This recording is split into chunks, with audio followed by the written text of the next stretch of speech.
Edgbaston test match और Edgbaston दोनों का ही मौसम बदल चुका है। मेरे पीछे आपको पूरे काले बादल दिख रहे होंगे। ये एजबैस्टन के ठीक ऊपर आज शाम से ही काले बादल छा गए थे और वो इंग्लैंड पे भी छाए थे। बट अब सवाल जो है, इंडिया जो ऑलरेडी इस टेस्ट मैच में काफ़ी आगे निकल चुका है, वो सिर्फ स्किल पर डिपेंडेंट नहीं रह सकता है। अब सवाल आता है कि इंडिया को टैक्टिकली और स्ट्रैटेजिकली इस मैच को उस हिसाब से भी देखना पड़ेगा। क्यों? क्योंकि इस टेस्ट मैच में अभी भी 2 दिन बाकी हैं।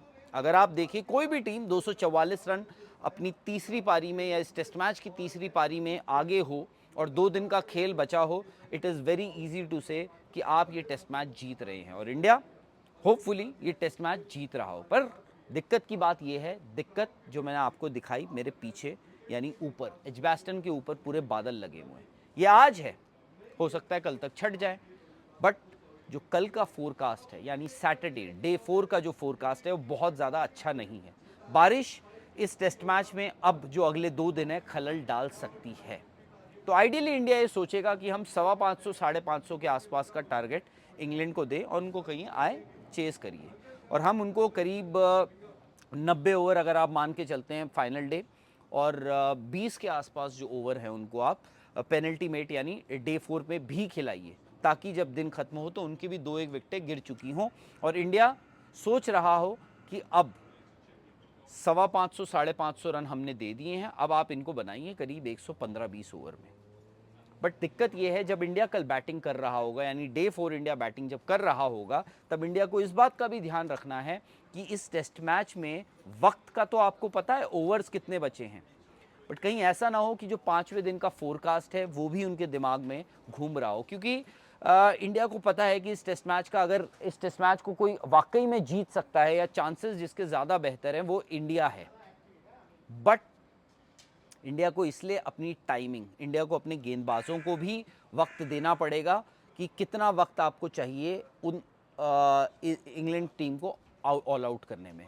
कल शायद से इंडिया उस बात को इतना बेहतर तरीके से ना जज कर पाए, क्योंकि कल फोरकास्ट है बारिश का, स्टॉप स्टार्ट होता रहेगा। अब इंडिया को ये करना है कि कल शुरुआत अच्छी करनी है, सदीवी करनी है, तेज़ की ज़रूरत नहीं है। एक बार आप सेटल डाउन हो गए, उसके बाद आप जिस तरफ रुख इस टेस्ट मैच का या अपने रनों का ले जाना चाहें आप ले जा सकते हैं, क्योंकि विकेट में कोई खराबी नहीं है। हाँ, there is nip in the air, there will be nip in the air on day 4, क्योंकि बारिश है, आपका कॉन्सेंट्रेशन भी थोड़ा बहुत हिलता रहता है। क्यों? क्योंकि आप अंदर बाहर करते रहते हैं जब स्टॉप स्टार्ट होती है, बारिश होती है। कल शायद से इंडिया की बैटिंग के वक्त शायद से इतनी दिक्कत ना हो, बट 5वें दिन का फोरकास्ट जो है वो बहुत ज़्यादा अच्छा नहीं है। तो इंडिया को ना कि सिर्फ एक सही और अच्छा टारगेट भी देखना है, बट एक दिमाग में एक ये चलता रहेगा कि आप इस टेस्ट मैच का रिजल्ट पोटेंशियली और पॉसिबली कैसे निकाल सकते हैं।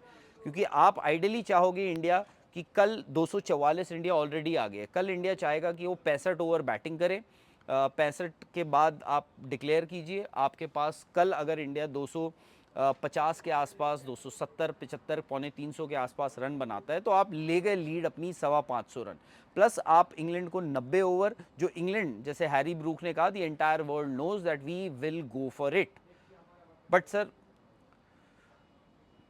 हलवा भी नहीं होता है कि आप आए, आपने 550 550 रन बनाए और आप चलते बनो। मुझे याद है, आप लोगों को भी याद होगा, जब 2022 में इंग्लैंड ने 378 रन का जो टारगेट है वो चेज़ कर लिया था बर्मिंघम में इंडिया के खिलाफ, तब बेन स्टोक्स का ये बयान था कि मन ही मन में मुस्कुरा रहा था, ये सोच रहा था कि काश इन्होंने 500 रन दिए होते। हो सकता है कि बेन स्टोक्स की वो ख्वाहिश पूरी हो जाए, बट क्या बेन स्टोक्स की वो ख्वाहिश चेज करने की पूरी हो पाएगी या नहीं हो पाएगी? अगर ये मैच पूरा जाता है, if this match goes the distance मतलब पूरे 2 साफ दिन मिलते हैं, I think India will be the clear winners. Just because forecast बहुत ज़्यादा अच्छा नहीं है, तो इसीलिए मुझे लगता है कि इस टेस्ट मैच में हो सकता है, अनलेस कि जो मोहम्मद सिराज और आकाशदीप ने नई बॉल से किया है, unless they can trigger a collapse right at the start, तो इंडिया ये टेस्ट मैच जीत रहा है। और लॉर्ड्स, जहां जसप्रीत बुमराह की भी वापसी होगी,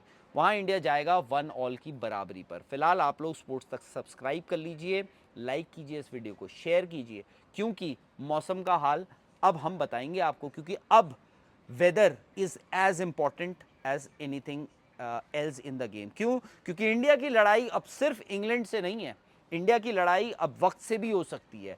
वक्त से इसलिए क्योंकि मौसम जो है वो थोड़ा सा ना ऐसा लग रहा है कि बेईमान हो रहा है। तो फिलहाल मुझे दीजिए इजाज़त, आपसे मिलता हूँ मैं जल्द।